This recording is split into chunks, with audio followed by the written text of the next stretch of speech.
Okay, shoulder rolls. We want to do nice big shoulder rolls. You want to do 10 and you want to be going backwards. So you bring your shoulders all the way up, all the way back, open your chest up. So that's 4, 5, keep breathing, 6, 7, 8, 9, 10. If you're over 40, don't worry about the noises as long as they don't hurt. Okay, anti-slouch stretch. This is a great exercise to do as a micro break. What you do is you rotate your palms out, open your chest up, squeeze your shoulder blades together. As you're doing that, you want to try to go to the ceiling through the crown of your head, and at the same time you want to reach down to the floor through your fingertips. So you're going in 2 different directions. And once you start that, you've got to make sure you keep breathing. 2 deep breaths. And that's your anti-slouch stretch. Okay, this is the active forearm stretch. You want to put your arms out. You want to anchor your shoulders for good posture. You want to start by extending your wrists up. You want to feel the stretch on the other side of the forearm for 10, 9, 8, 7, 6, 5, 4, 3, 2, 1. Then you want to reverse. Try to touch your fingertips to the underside of your forearms for 10, 9, 8, 7, 6, 5, 4, 3, 2, 1. And then shake it out.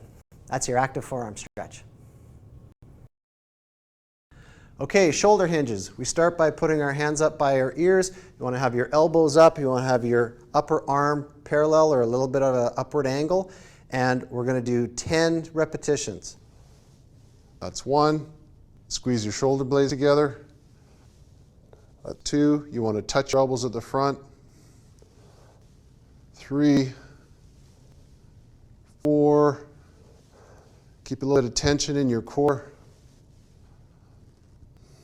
6, 7, 8, good posture. 9, and 10. That's your shoulder hinges. Hip hinging. This exercise is very important because it really practices the big 3. You want to start with a nice wide stable base. You want to unlock your knees, and the first movement in the hip hinge is to send your buttocks back and you hinge forward at the hips while you keep a neutral spine. You want to keep your head position about a fist width from your top of your chest, and your hip hinge, you want to keep your shoulders anchored while you do it. So again, we're doing all the big 3, wide stable base, hinging at our hips, and anchoring our shoulder blades. This movement is happening primarily from the hips. You want to send your butt back while you do this. Keep your posture. You want to feel the weight coming through your heels.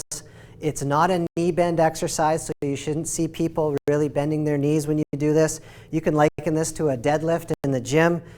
A really important component of this exercise while you're doing the hip hinge is that you stand up nice and tall when you're done. Maybe you squeeze your buttocks muscles, or you can reach up, but do something to make yourself nice and tall when you finish off the movement.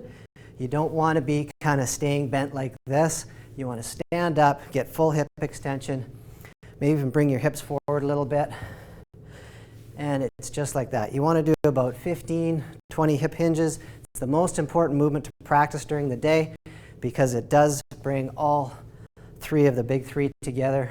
Wide stable base, hinging at the hips, and anchoring the shoulder blades all in one exercise. All right, and that's your hip hinge. Okay, this is the side stretch. What you want to do with this stretch is you want to get into your big 3 strong position, unlock your knees, one hand on your hip, take your other hand, and you want to reach up and slightly across to the other side of your body.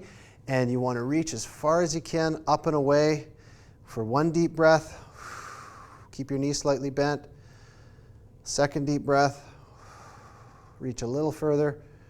You should feel it all the way up your side, right from your hip. That's one side. And then the other side again, big 3 strong position. Then reach up and then slightly over your head, sideways. 1 deep breath. Reach a little further. 2 deep breaths. You can also do this sitting. It's a great little micro break.